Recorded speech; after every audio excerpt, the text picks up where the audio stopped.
Fargo, the new virtual assistant from Wells Fargo, makes banking faster and easier. Like this. Fargo, what's my checking account routing number? And this. Fargo, turn off my debit card. And this. Fargo, what did I spend on groceries last month? And that's just the beginning. Do you, Fargo? You can. In the Wells Fargo mobile app. Learn more at wellsfargo.com/getfargo. Terms and conditions apply. Your mobile carrier's availability and message and data rates may apply. Wells Fargo Bank, N.A., member FDIC.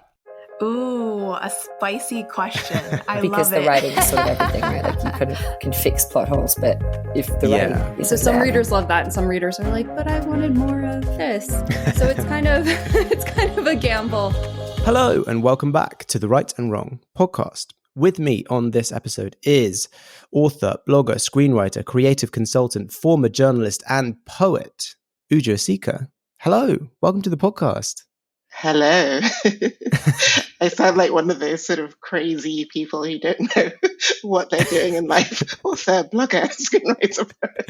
I guess that is pretty much me. Yeah. You've done so many different things. I would say that you're, having kind of read up about you a bit online, it does seem like you have always gravitated towards writing and kind of storytelling in various different mediums. And that has just kind of evolved as you've gone on.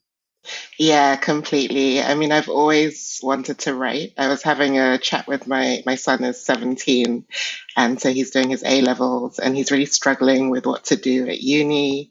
And then he was saying to me, it's so much easier for you because you already knew what you wanted to do. And I studied English.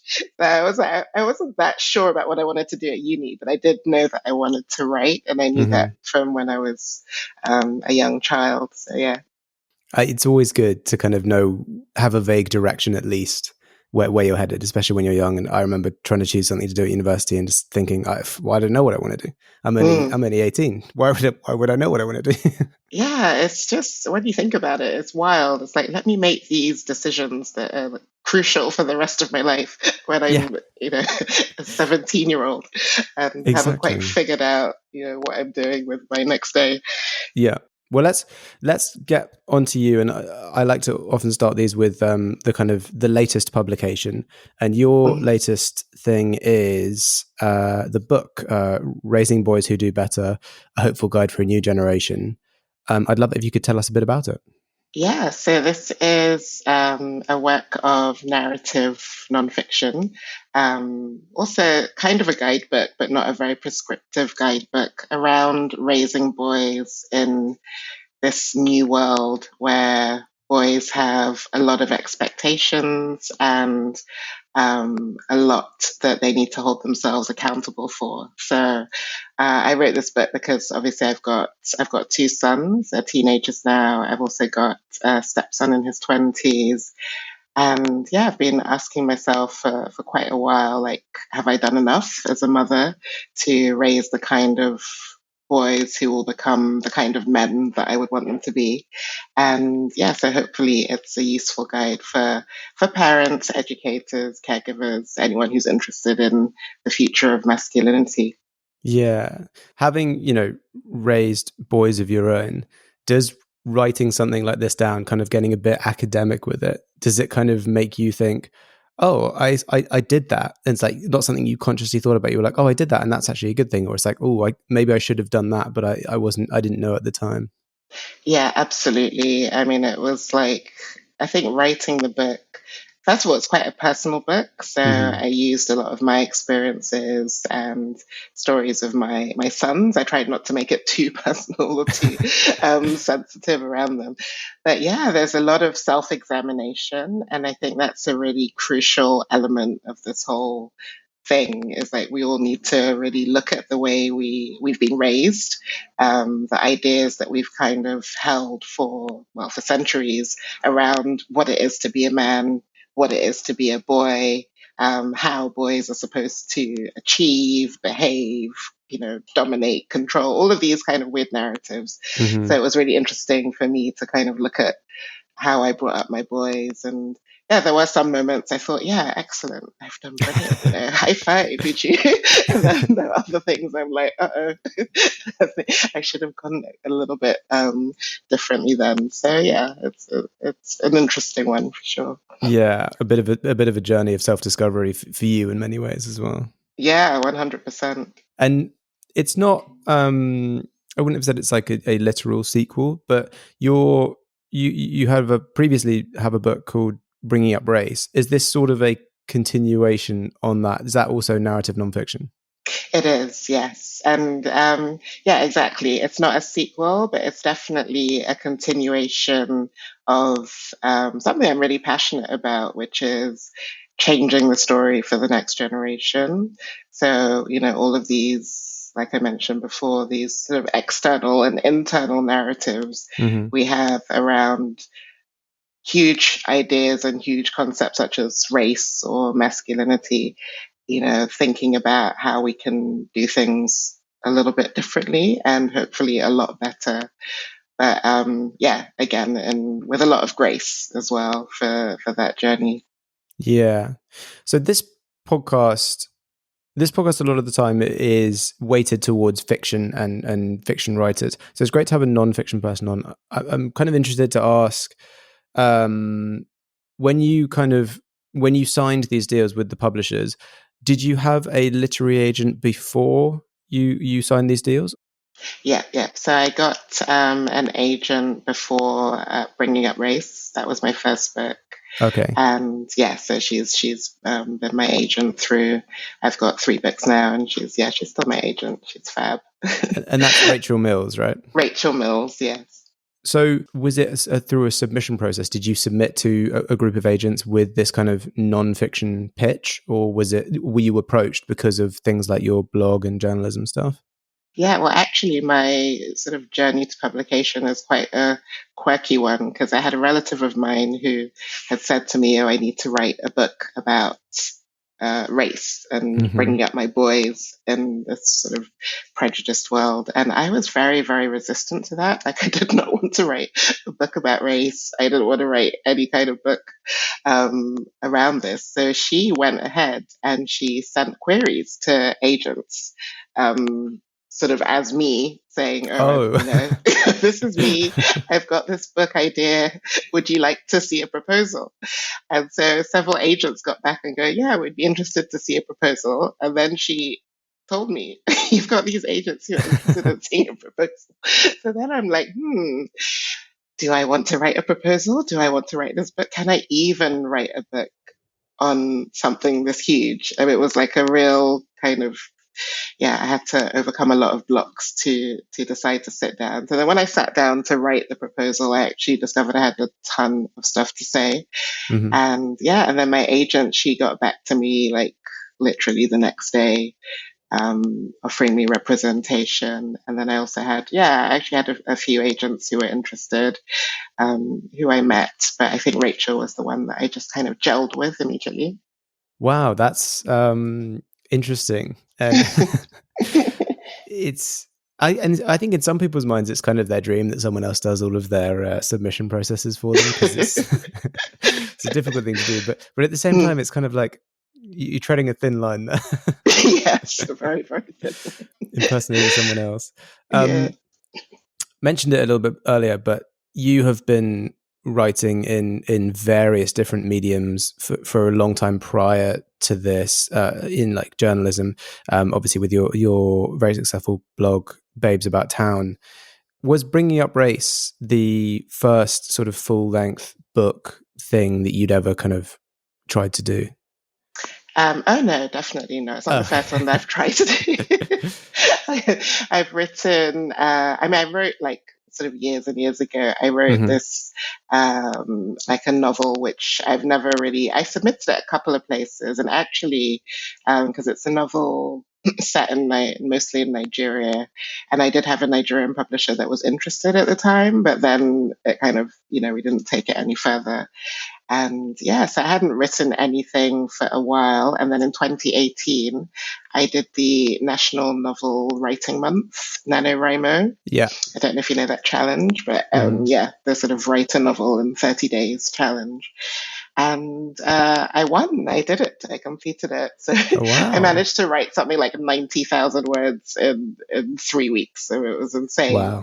But I always credit that for then being able to write Bringing Up Race, which had nothing to do with the novel. Mhm. But I think by then I had gotten over this sort of hump of, can I write a whole book? Am I capable of, stringing more than 50,000 words together? Yeah. So. Yeah. That's really interesting. So you actually, and I'm guessing when you say novel, that was fiction? Yeah, fiction. Mm. Yeah. So you actually sort of do have aspirations to do fiction, but you have ended up doing non-fiction stuff. Do you want to do fiction at some point in the future? Definitely. It's something I do have ideas that I'm playing with. So, we'll see. Would you want to do it on like similar themes to what the non-fiction is on, or would it be sort of completely different stuff? It's a mix. There's some ideas that I have that are similarly around, the same kind of issues or some of the same concerns. And then some ideas I have are just completely like speculative and wild and have nothing to do. That's good. Yeah. Good to have a range. That's good. It's good to have a range. I like to play. But of course, we've mentioned you've actually got 3 published books, and we've mentioned the Raising Boys Who Do Better and Bringing Up Race. A World for Me and You, which is a children's book. Would you classify that as fiction, or is it again a narrative nonfiction kind of thing? It's actually it's nonfiction, but I don't know. I mean, people with children's books is an interesting one because there's the nonfiction side, and that can be like a instructional or a guidebook, or something like what is a planet? Whereas A World for Me and You is nonfiction, but it does have a kind of fictional element to it in terms of I'm really getting children to kind of imagine what the world might look like if we didn't have diversity, if we didn't have inclusion. And so, it's I guess it sits between fiction and nonfiction. Yeah, it's like fiction or nonfiction. Yeah. It's a new genre. I love it. We just invented a new category. Fictional, nonfiction. Exactly. I'm gonna sound even madder now, like author, blogger, fictional, nonfiction writer. Fictional, nonfiction author. You mentioned NaNoWriMo. I wanted to ask, because am I right in thinking that you're on the NaNoWriMo advisory board? I am, yes. I mean, how exciting. What does that mean? What does that entail? Well, it doesn't, I don't have to like go to board meetings or anything like that. But what it is that, so having one NaNoWriMo, and then I think I had written for the blog as well, like after Bringing Up Race came out. And then they approached me and they said, would I like to be kind of like a mentor they do something in April. It's like a mini NaNoWriMo called Camp NaNoWriMo. So they asked me to be a counselor in which I would sort of write, basically written, but offer writing advice to all the people who were doing Camp NaNoWriMo. And then I also took part in like a workshop kind of thing, which happened online because we were all still in the pandemic at the time. And having done that, having been a Camp NaNoWriMo counselor, then they invited me to be on the advisory board. So every now and then I sort of, offer pep talks and that kind of stuff. Oh, okay. It's a sort of volunteer that they can call you up if they want like a public speaker or something like that. Yes, exactly. Okay. And you do quite a lot of public speaking. I do, yeah. A lot of that has come about after Bringing Up Race. So now I do quite a bit of speaking around, anti-racist parenting, intersectionality, diversity, inclusion, all of that. And I've also done some speaking now around raising boys, obviously. Mm-hmm. Hello, Saver.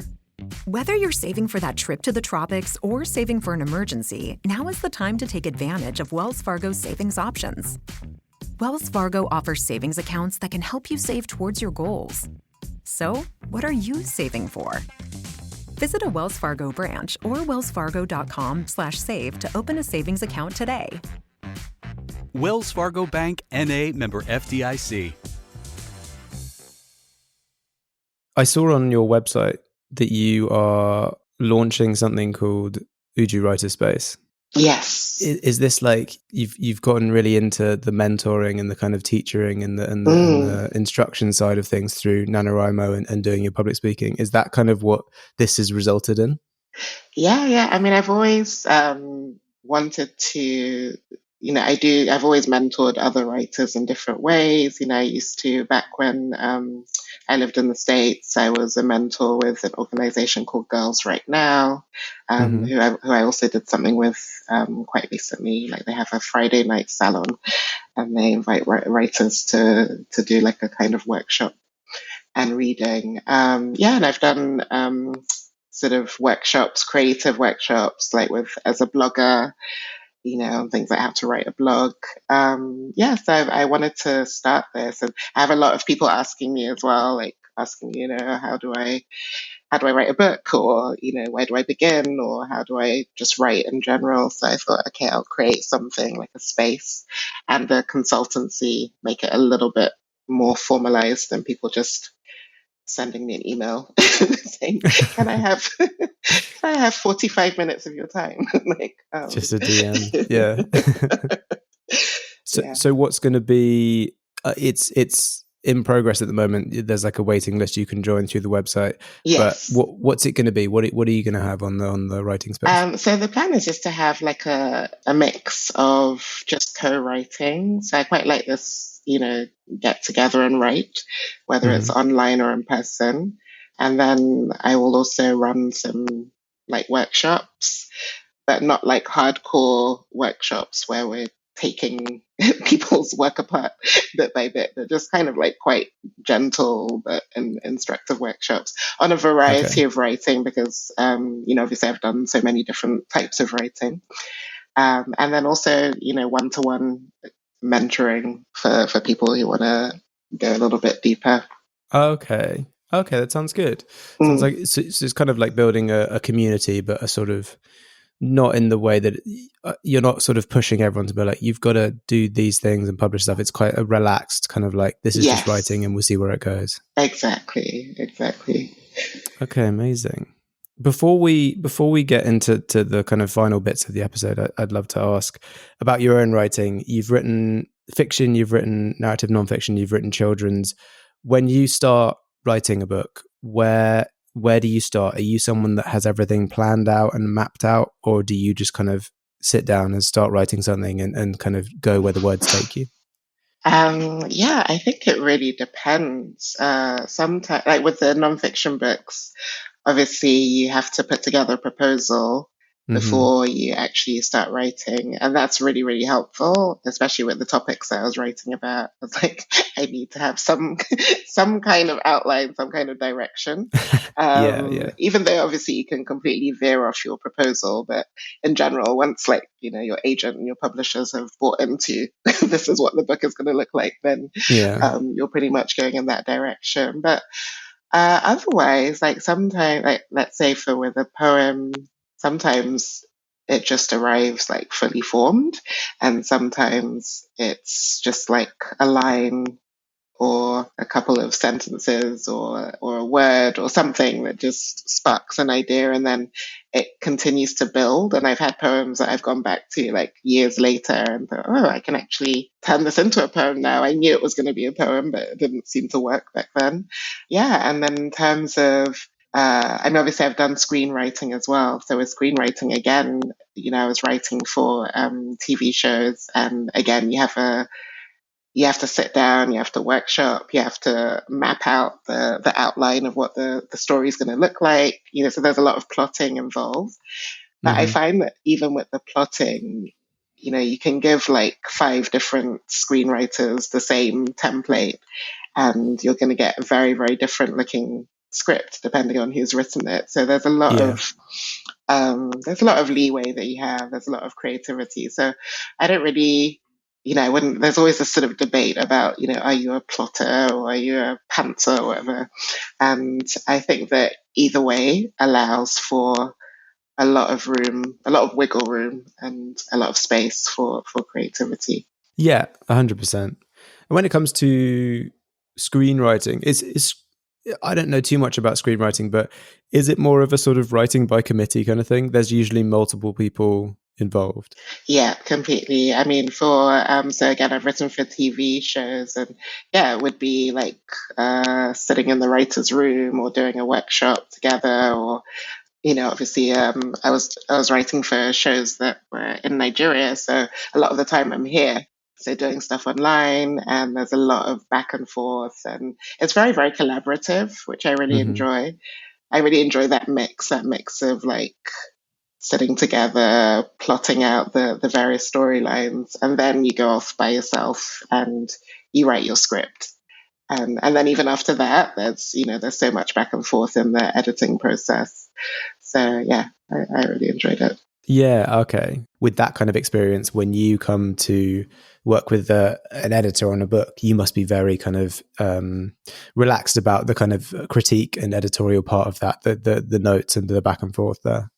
Yes. I mean, one thing I will say is that I'm always saying the publishing world is just so much nicer and calmer and so sweet. Like the first notes, she's a good friend of mine now, but she was head writer on the first show that I wrote for. And the first notes that she would send me on my scripts, like I would have to go and like lie down in a darkened room and like contemplate my life for quite a while before I could get back to it. So whereas with my publishing, it's been they're such kind notes. It's very sort of suggestive, like, oh, maybe you would like to do this, or perhaps.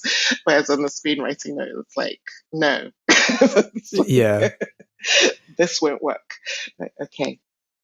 I've heard that's similar to journalism. Because it's to do with the turnaround time as well. It's the turnaround time. Like nobody has time for all of that nicety.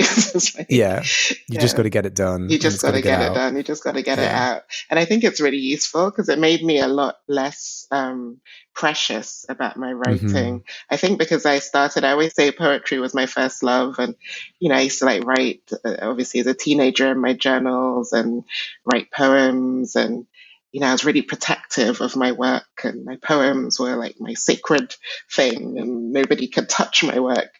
And then you get into journalism, and you're like, oh, okay, I guess you're just going to rip that to shreds. All right, that's fine. Yeah. So yeah.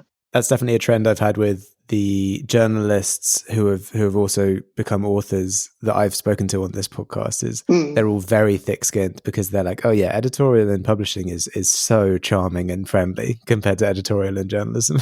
Yeah, completely. And then I've done editing work myself, and I have to hold myself back depending on who it is. Like if it's someone who has worked in journalism or screenwriting, then it's fine. But if they haven't, they're just like, what have you done? So you have to be very careful. I guess it's a really unsung skill of editors within the kind of publishing, that the kind of reading the people and knowing how far or how kind of gentle they have to be with the kind of way they phrase stuff, because you want to get the best out of the author. So I guess it's a really important skill to have. It's very important, and not everyone has it, but I'm really grateful for the editors that I've worked with that have that skill. Yeah.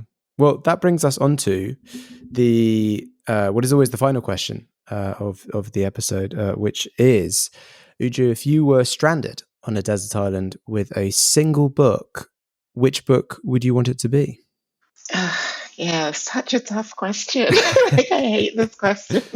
I'm like, I think I'm going to have to choose Beloved by Toni Morrison, which is a book that I haven't actually read in years, but it's still one of my favorite books. I loved it so much that I wrote my dissertation on it when I studied at uni.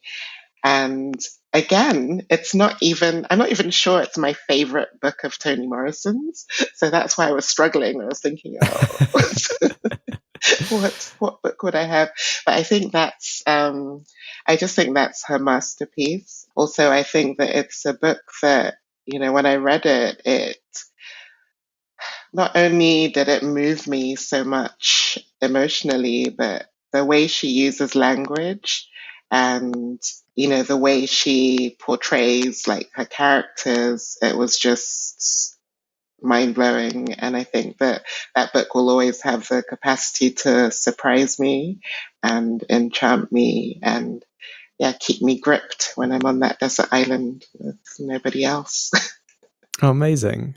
I tell you what, in my experience at least, if you have managed to still love and like enjoy a book after studying it in an academic way, like you've written a whole dissertation on this book, then that must be, that book must have a real kind of hold over you, like a real kind of a real special place in your heart.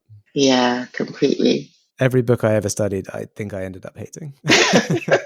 So who knows? And then there's some books where I read when I was at school with people who in different classes had studied different books or in different years. And I remember knowing that they were studying that book and then having read, one of them was the picture of Dorian Gray. And I only read it when I was in my 20s. And I'm so glad that I didn't study that book because I thought it was amazing. I thought it was brilliant when I read it later on. Yeah. You're so right, about all the books that, for me, I think it was Great Expectations, which I reread, having studied it. I studied it at school and I just thought, what is this? What is my life? Why are we having to do this? And then reading it again, I was like, oh, this is a good book. Now I get it. Yeah. So I don't know why. Why is it that school just ruins so many books for you? I guess it's like the pressure and the way it's done and like hyper analyzing everything. It's like, okay, we read this chapter, now we have to hyper analyze it, and I'm like, but we're ruining the flow of the story. Now I don't even want to get onto the next chapter because I'm so done with this chapter. You know what I mean? It's all of it. It's the whole thing. Anyway, thank you so much, Uju, for coming on the podcast and telling us all about your books and everything you're working on and all the writing stuff and the writer space. It sounds like it's going to be a really cool community that you're going to build there. It's been awesome chatting with you. And you. Yeah, I've really enjoyed it. And for anyone wanting to keep up with what Uju is doing, you can follow her on Twitter and Instagram at babesabouttown. You can find her blog at www.babesabouttown.com, or you can follow her writing and author stuff on ujuasika.com. To make sure you don't miss an episode of this podcast, follow along on Twitter, Instagram, TikTok, and Facebook. You can support the show on Patreon, and for more bookish chat, check out my other podcast, The Chosen Ones and Other Tropes. Thanks again to Uju, and thanks to everyone listening. We'll catch you on the next episode.